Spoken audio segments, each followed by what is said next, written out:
Sabe o que é curioso? No Brasil de hoje, ficar em silêncio nas redes sociais quase parece um comportamento estranho, como se para existir de verdade fosse preciso aparecer. Como se a vida só tivesse valor quando é postada, comentada, curtida, compartilhada e vista pelos outros. Todo mundo mostra o prato, a viagem, a conquista, a roupa, o treino, o relacionamento, a opinião, o meme, o momento feliz e até a tristeza em versão editada. E no meio disso tudo, existe um grupo silencioso que simplesmente não sente vontade de postar nada. Não é que essas pessoas não tenham vida, muitas vezes elas têm até mais vida real do que muita gente que publica o tempo inteiro. A diferença é que elas não sentem a necessidade de transformar cada experiência em vitrine. E é aí que começa o julgamento. Quem não posta nada costuma ouvir coisas como: essa pessoa deve ser estranha, deve estar escondendo alguma coisa, não tem amigos, não faz nada interessante, deve ser fechado demais, deve estar mal. Mas e se o silêncio digital não for ausência de vida? E se, em muitos casos, ele for justamente um sinal de que a pessoa se sente inteira o bastante sem precisar da confirmação dos outros? Porque, veja bem, postar nas redes não é só apertar um botão. Na prática, isso envolve exposição, comparação, performance e expectativa de retorno. Mesmo quando parece algo simples, o cérebro entende aquilo como um pequeno ato social. Você mostra algo e, no fundo, espera alguma reação. Uma curtida, um comentário, uma visualização, uma prova de que foi visto.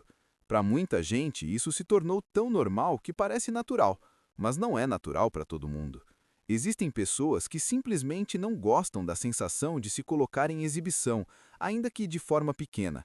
Elas preferem viver a experiência do que editar a experiência para parecer interessante. Tem brasileiros que não postam nada porque sentem que as redes criam uma versão barulhenta demais do eu. É como se, de repente, cada momento precisasse ser embalado para consumo. O café da manhã deixa de ser só café, a viagem deixa de ser só viagem, o encontro deixa de ser só encontro.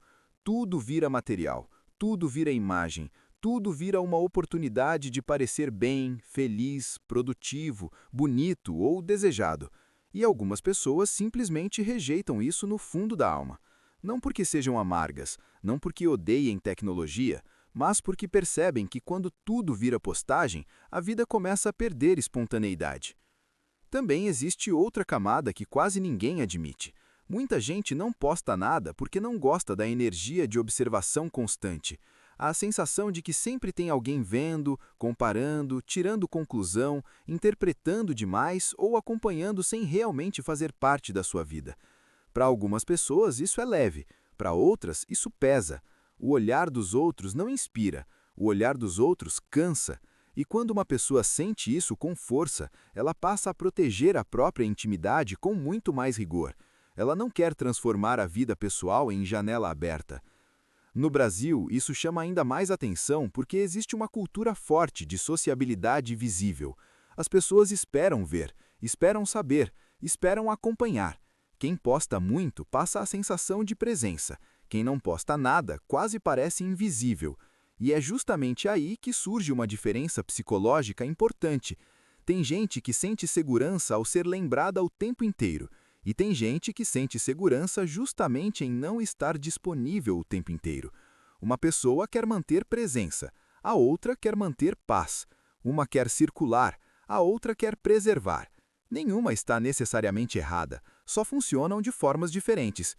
E muitas vezes quem não posta nada não é menos interessante, é só menos performático. Essa pessoa não sente prazer em anunciar o que vive, ela sente prazer em viver. Não quer gastar energia pensando em legenda, ângulo, filtro, timing, reação ou repercussão. Não quer medir a própria vida pelo alcance. Não quer transformar felicidade em prova pública. Às vezes ela até tira foto, grava momento, guarda lembrança, manda para alguém próximo, mas não sente vontade de jogar aquilo para um público maior. Porque para ela, nem tudo que é bom precisa ser exibido. E isso, hoje, virou quase um ato de resistência. Tem ainda quem não poste nada porque percebeu o quanto as redes intensificam comparação silenciosa. Você abre o celular e parece que todo mundo está vivendo mais, saindo mais, viajando mais, ganhando mais, sorrindo mais, sendo mais amado, mais bonito e mais interessante. Mesmo sabendo que aquilo é recorte, o cérebro sente, e algumas pessoas, depois de um tempo, simplesmente escolhem se afastar desse jogo. Não querem disputar atenção, nem status, nem aparência de felicidade. Preferem não entrar, preferem não oferecer a própria vida para esse tipo de lógica.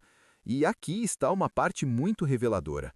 Muitas pessoas que não postam nada são justamente aquelas que valorizam vínculos mais reais. Elas preferem mandar mensagem direta para quem importa, preferem conversar de verdade, preferem encontrar pessoalmente, preferem ser conhecidas pela presença concreta, não pela frequência no feed. Para elas, intimidade não é plateia, afeto não é engajamento, existir não é aparecer. E talvez isso soe estranho numa época em que todo mundo parece viver para ser visto, mas psicologicamente faz muito sentido. Nem toda mente se sente bem em ambientes de exposição contínua. Claro, às vezes não existe nenhuma explicação super profunda. Às vezes a pessoa simplesmente não gosta mesmo. Do mesmo jeito que alguém não gosta de festa, de multidão, de barulho ou de ligar para estranhos no telefone. Só que, como hoje as redes sociais foram tratadas como obrigação social, quem não participa desse ritual parece precisar se justificar. E talvez esse seja o ponto mais curioso de todos.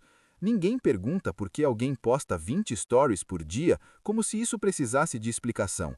Mas quem escolhe o silêncio digital quase sempre vira suspeito, como se preservar a própria vida fosse mais estranho do que expô-la todo o tempo.